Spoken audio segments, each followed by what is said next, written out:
జిల్లా పౌర సంబంధాల శాఖ వారి ఆధ్వర్యంలో తెలంగాణ సాంస్కృతిక సారథి కళాకారులచే ఈరోజు మన గ్రామంలో ఒక చిన్న అవగాహన కార్యక్రమాన్ని ఏర్పాటు చేసినటువంటి గౌరవ సెక్రటరీ గారికి ప్రత్యేకంగా నమస్కారాలు, ధన్యవాదాలు తెలియజేసుకుంటూ ఈ కార్యక్రమంలో పాల్గొంటున్నటువంటి మాతలందరికీ కూడా మరొకసారి నమస్కారాలు తెలియజేస్తున్నాం.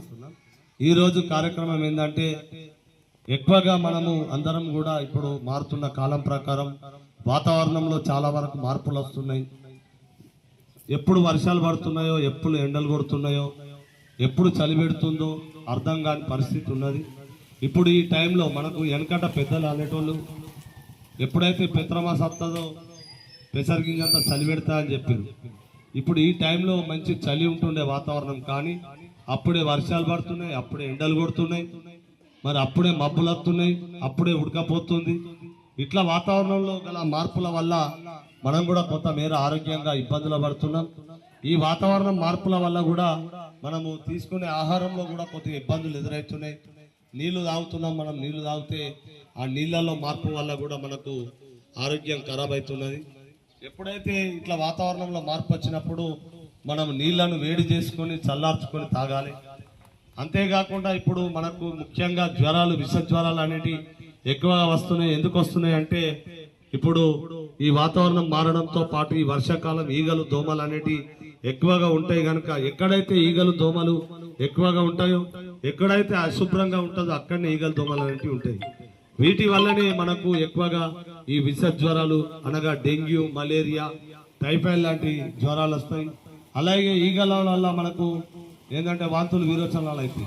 మనం తినే ఆహారం మీద ఈగలు వాళ్తే ఆ ఆహారం మనం తిన్నట్లయితే వాంతులు, విరోచనాలు అయితే దోమకాటు వల్ల డెంగ్యూ, మలేరియా, టైఫాయిడ్ లాంటి జ్వరాలు వస్తాయి. ఎందుకు వస్తాయి ఇవన్నీ అంటే, మన అశుభ్రతగా ఉన్న కానీ ప్రమాదం ఉంటుంది. మన ఇంటిని మనం ఎప్పటికప్పుడు శుభ్రపరచుకుంటాం, కానీ మన ఇంటి చుట్టుపక్కల చెత్త చెదారం అనేది ఉంటుంది, నీరు అనేది నిల్వ ఉంటుంది. అంటే వర్షం నీరు పడుతుంది, అక్కడ మనం పాడేసినటువంటి ఆ కొబ్బరి చిప్పలే కానీ, ప్లాస్టిక్ డబ్బాలే కానీ, కుండలే కానీ అక్కడ ఉంటే అలా నీళ్లు చేరి అక్కడ కూడా ఈగలు, దోమలు అనేవి ఉంటుంది. దయచేసి మన పరిసరాలన్నీ పరిశుభ్రంగా ఉంచుకోవాలి. మన ఇల్లును ఎప్పటికప్పుడు శుభ్రంగా తుడుచుకోవాలి. ఇంటి చుట్టుపక్కల నీరు అనేది నిల్వ ఉంచుకోవడం ఎప్పటికప్పుడు శుభ్రపరచుకోవాలి. అంతేకాకుండా చెత్తను మనం రోడ్ల మీద వేస్తాం, మిగిలిన అన్నం కూరల్ని కూడా మోర్లో వేస్తాం. అట్లా కాకుండా మిగిలినటువంటి ఆహారాన్ని కానీ చెత్తను మరి తడి చెత్త, పొడి చెత్త రెండు వేరు చేసి చెత్త బండికి అందించాలి. ఎప్పుడు కూడా రోడ్డు మీద పరేయద్దు, మోర్లో పరేయద్దు. అట్లా పరేసినట్లయితేనే అక్కడ ఈగలు, దోమలు అనేటివి వృద్ధి చెంది అవి మనల్ని కుట్టడంతో డెంగ్యూ, మలేరియా, టైఫాయిడ్ లాంటి జ్వరాలు వస్తున్నాయి. వీటి వల్ల మనకు ప్రైవేట్ దవాఖానలకు చికిత్స పొందినట్లయితే డెంగ్యూ పాజిటివ్ అనేది వస్తే మనకు ఒక సుమారు 50-60 వేల రూపాయలు ఖర్చు అవుతుంది. ప్లేట్లెట్స్ డౌన్ అయినాయి, మిమ్మల్ని మీరు అడ్మిట్ కావాలి అని చెప్పి ఐసీయూలో పెట్టి, ఒక్కొక్క దవాఖానలో ఐసీయూలో 5,000 ఉంటుంది రోజుకు, ఓ దవాఖాన 10,000 ఉంటుంది. రకరకాల పరిస్థితులు ఉంటాయి.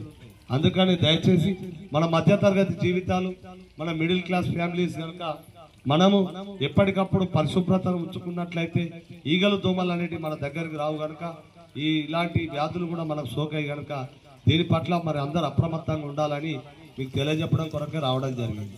ముఖ్యంగా గవర్నమెంట్ ఈ మధ్యలో ప్రజలకు ఎక్కువగా అవగాహన పరచాలనేటువంటి విషయాలు ఏమిటంటే, గవర్నమెంట్ దవాఖానలు ఎక్కువగా మన జిల్లాలో చాలా వరకు అన్ని రకాల సౌలతులు ఏర్పడ్డాయి.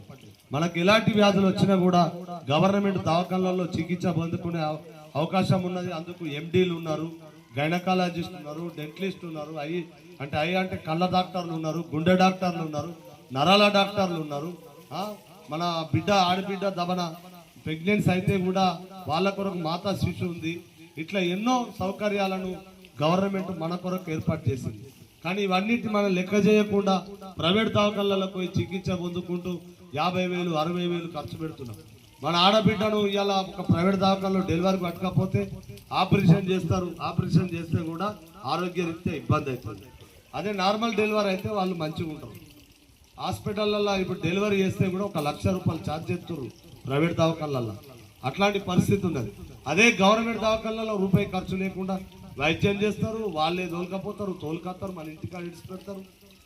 ఎన్నో రకాల మనకు గవర్నమెంట్లో అవకాశాలు ఉన్నప్పటికీ కూడా మనము ప్రైవేట్ దవాఖానలకు పోతున్నాం. మనకు ఎవరు చెప్తున్నారో ఏదో కానీ ఓలను చూసి ఒకరు ప్రైవేట్ దవాఖానాలకు ఖర్చులు పెట్టుకుంటున్నాం. అట్లాగే ప్రైవేట్ స్కూల్ బస్సులు మీరు రాగా 2-3 ఎదురైనాయి. ఎందుకు ప్రైవేట్ స్కూళ్ళల్లో మన పిల్లల్ని చదివిస్తున్నారు? ఏం అవసరం? గవర్నమెంట్ స్కూళ్ళల్లో ఇవాళ చదువు చెప్పేటోళ్ళు ఏందమ్మా, వాళ్ళు బిఎడ్లు చేస్తారు, టెట్లు క్వాలిఫైడ్ అవుతారు, డిగ్రీలు చేస్తారు, పిహెచ్డీలు చేస్తారు. వాళ్ళు పోటీ పరీక్షలు 3-4 రకాల పోటీ పరీక్షలు రాస్తారు. ఒక్కసారి రాపితే ఇంకోసారి రాస్తారు, 4 సార్లు రాస్తే ఆయన టీచర్ అవుతాడు. అసొంటోళ్ళను మన ఊళ్ళో ఉండగా మన పొలాలను ప్రైవేట్ దవాఖాన ప్రైవేట్ స్కూళ్ళల్లో ఎత్తాడు. ప్రైవేట్ స్కూళ్ళల్లో ఎత్తే వాడు ఏం చేస్తాడు? ఎల్కేజీ యూకేజీ వీటికే 40-50 వేల ఫీజులు దొబ్బుతారు. మరి ఇవాళ మన మధ్యతరగతి కాలంలో మనం బతకాలంటే తినడానికి తిండి కొరకు 10,000 నెలకు 10,000 రూపాయలు ఖర్చు పెట్టుకుంటాం, కష్టపడతాం. మనం ప్రైవేటు స్కూళ్ళల్లో మన పిల్లలను చదివించి నెలకు కనీసం ఏం లేకుండా 5-6 వేల రూపాయలు ఖర్చు అవుతాయి పిల్లగాని మీద. ఏడాదికి ఒక 2 లక్షల రూపాయలు ఖర్చు పెడుతున్నాం పిల్లల మీద. అది అవసరం అమ్మ? గవర్నమెంట్లో చక్కటి చదువు ఉన్నది, ఇంగ్లీష్ మీడియం కూడా వచ్చింది, మనకి ఇంటర్ కాలేజీలు ఉన్నాయి, మన డిగ్రీ కాలేజీలు ఉన్నాయి, గురుకులాలు ఉన్నాయి. వాళ్ళే భోజనం పెడుతున్నారు, వాళ్ళే చదువు చెప్తున్నారు. అన్ని రకాల సౌలతులు ఉన్నప్పటికీ కూడా మనం మరి ఒకళ్ళని చూసి ఒకరు ఏమనుకుంటారు, నా పిల్లలను సర్కార్ బల్లే చదివితే చిన్నతనం అయింది అనుకుంటారు, ఏమనుకుంటారు. కానీ ఎవరో ఏమో అనుకుంటే మాత్రం మనకు నష్టం జరుగుతుంది తప్ప వాళ్ళకి ఏం జరగదు. ఉన్నోళ్ళు కొంతమేర చదివిస్తుండు కాక, కానీ మధ్యతరగతి వాళ్ళు పేదోళ్ళు మాత్రం ప్రైవేటు బళ్ళకు పంపించద్దు. అలాగే గవర్నమెంట్ బల్లోనే చదివిపియాలి. మనకు ఏ అనారోగ్యం వచ్చినా కూడా గవర్నమెంట్ హాస్పిటల్లో చక్కటి వైద్యులు ఉన్నారు, అన్ని రకాల పరీక్షలు ఉన్నాయి. దయచేసి అందరూ కూడా మీరు డబ్బులను ఆదా చేసుకోండి, అనవసరమైన ఖర్చులు చేయకండి అని సందర్భంగా తెలియజేసుకుంటూ మరి దీనిపై ఒక మంచి పాటను మా మిత్రుడు ప్రవీణ్ గారు వినిపిస్తారు. పెద్దవాళ్ళ భవిష్యత్తు కూడా మన కన్న కొడుకులు వాళ్ళపైనే ఆధారపడి ఉన్నది. మరి చదువుకునే విద్యార్థులందరూ కూడా పల్లెల నిడిసి పట్టణాల్లో ఉన్నత చదువుల కోసం వెళ్ళినటువంటి విద్యార్థులు వాళ్ళ అలవాట్లు వ్యవహార శైలి ఎలా ఉన్నది, మరి ఈ మధ్యలో మాదక ద్రవ్యాలు అనేది డ్రగ్స్ అనేది పట్టణాల నుండి పల్లెలకు పాకింది. అలాంటి యువతీ యువకులు ఎవరన్నా మన గ్రామంలో ఉంటే వాళ్ళకు కౌన్సిలింగ్ చేసి వాళ్ళని మార్చవలసిందిగా కోరుచు ఈ డ్రగ్స్ రహిత తెలంగాణగా మనం తీర్చిదిద్దుకోవడంలో భాగంగా ప్రజలందరూ కూడా ఈ డ్రగ్స్ పట్ల అప్రమత్తంగా ఉండాలని కోరుకుంటూ బజారు నేలేటి యువతీ యువకులారా మజాలు చేసేటి ఓ పోకిరి పోరల్లారా, మజాలు చేసేటి ఓ పోకిరి పోరల్లారా, మజాలు చేసేటి ఓ పోకిరి పోరల్లారా. ఎటు దిక్కో మీ ప్రయాణము, ఎటు దిక్కో మీ జీవితము, ఎటు దిక్కో మీ ప్రయాణము, ఎటు దిక్కో మీ జీవితం. ఆలోచించి అడుగేయండి, అడ్డదారులను మానేయండి. బజారు నేలేటి ఓ యువతీ యువకులారా, మజాలు చేసేటి ఓ పోకిరి పోరల్లారా, మజాలు చేసేటి ఓ పోకిరి పోరల్లారా. కడుపుల మీరే కనమైనప్పుడు కలలో మునిగిరి మీ తల్లిదండ్రులు,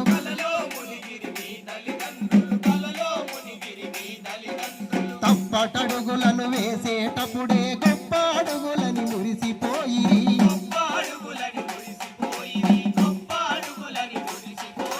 పలకబట్టుకొని బడికెళ్తుంటే పులకరించి ఆనందముతో. బజారు నేలేటి ఓ యువతీ యువకులారా, మజాలు చేసేటి ఓ పోకిరి పోరల్లారా, మజాలు చేసేటి ఓ పోకిరి పోరల్లారా. బాదరబందీ ఎంత ఉన్నను దండిగా మిమ్ముల చదివించాలని,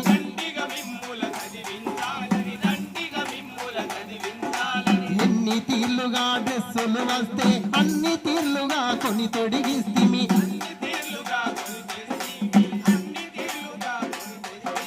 పొద్దు మాపులను పోజులు కొడుతూ బుద్ధిహీనులై తిరుగుతుంటిరి. బజారు నేలేటి ఓ యువతీ యువకులారా, మజాలు చేసేటి ఓ పోకిరి పోరల్లారా, మజాలు చేసేటి ఓ పోకిరి పోరల్లారా.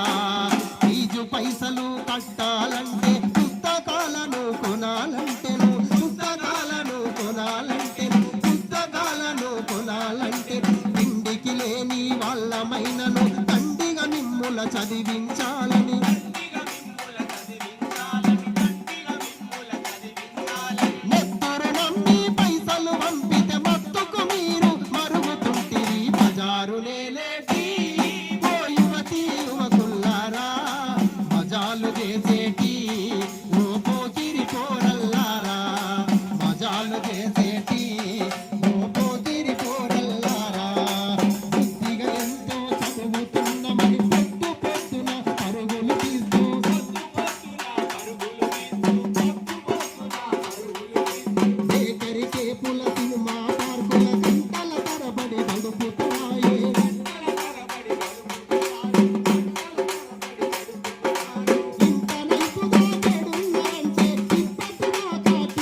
బజారులేలేటి ఓ యువతి యువకులారా, మజాలు చేసేటి ఓ పోతిరి పోరల్లారా, మజాలు చేసేటి ఓ పోతిరి పోరల్లారా.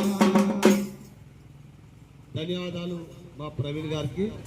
మరి ఈ రోజులల్లా యువత ఈ డ్రగ్స్ గంజాయికి మద్యానికి బానిసలై వారి యొక్క బంగారు భవిష్యత్తును వారు నాశనం చేసుకుంటున్నారు. మరి తల్లిదండ్రులు వారి భవిష్యత్తు కొరకై ఎంతో కష్టపడి మా పిల్లలందరూ కూడా గొప్పగా ఉండాలని చెప్పి వారు ఎన్నో కష్టపడి పిల్లలను చదివించాలని, గొప్ప చదువులు చదివించాలని మరి వారి భవిష్యత్తు కొరకై పట్టణాలలో ఉన్నత చదువుల కొరకు పంపిస్తే మన పిల్లలు అక్కడ గంజాయి డ్రగ్స్ కు అలవాటు పడి వారి భవిష్యత్తును నాశనం చేసుకుంటున్నారు. దీని పట్ల తల్లిదండ్రులు అప్రమత్తంగా ఉండాలి. మన పిల్లల దినచర్య ఎప్పటికప్పుడు కనుక్కోవాలి, ఫోన్ చేయాలి, మాట్లాడాలి, వీడియో కాల్లో మాట్లాడాలి. రెగ్యులర్ గా ఎట్లా ఉన్నాడు, వాడి లోపల ఏమైనా మార్పు వచ్చిందా, పిల్లవాడు ఎట్లున్నాడు అనేది కూడా చూసుకుంటే చాలా మంచిది. ఈ డ్రగ్స్ అనే మహమ్మారి చాలా ప్రమాదకరం. ఎందుకంటే మనకు తెలుసు ఈ మద్యం కంటే ప్రమాదకరమైనది, అన్నిటికంటే చాలా ప్రమాదకరమైనది డ్రగ్స్ గంజాయి అలవాటైన మానిపించాలంటే చాలా కష్టం. వాడిని మొక్కై వంగనిది మానయ్య వంగున అన్నట్టు అని మొదటగానే మనం గుర్తించి కాపాడుకున్నట్లయితేనే పిల్లల భవిష్యత్తు ఉంటుంది. లేకపోతే ఈ గంజాయి డ్రగ్స్ తీసుకున్న వాళ్ళు మర్డర్లు చేస్తున్నారు, మానభంగాలు చేస్తున్నారు, దొంగతనాలు చేస్తున్నారు, తల్లిదండ్రులను చూస్తలేరు, అక్క చెల్లెలను చూస్తలేరు, ఎవరిని కూడా లెక్క చేయకుండా వారిపై దాడులు చేస్తున్నారు. మరి గంజాయి అనేది వారి మీద మత్తు అనేది అట్లా ఉన్నప్పుడు ఇలాంటి ప్రమాదాలు జరుగుతాయి కనుక మరి దీనిపై చక్కటి పాటను వినిపించిన మా ప్రవీణ్కు ప్రత్యేకంగా ధన్యవాదాలు తెలియజేసుకుంటూ ఈ కార్యక్రమాన్ని ఇక్కడ ఏర్పాటు చేసినటువంటి గౌరవ సెక్రటరీ గారికి, కార్యక్రమంలో పాల్గొంటున్న అంగన్వాడీ ఆశా వర్కర్లకు, అమ్మలందరికీ కూడా ప్రత్యేకంగా మేము నమస్కారాలు తెలియజేసుకుంటూ ఈ కార్యక్రమాన్ని గురించి మాట్లాడాల్సిందే సెక్రటరీ గారు కోరుతున్నాం. తెలంగాణ సాంస్కృతిక సారథి వారు చేపట్టిన ఈ అవేర్నెస్ ప్రోగ్రాంకి మీరు హాజరైనందుకు ధన్యవాదాలు తెలుపుతున్నా.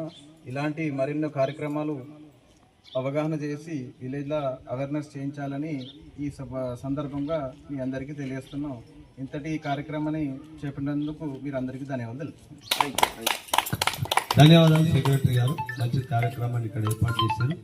మరొక రోజు కూడా మీరు మంచిగా ఏర్పాటు చేస్తే వచ్చి చేస్తాం. థ్యాంక్ యూ, ధన్యవాదాలు.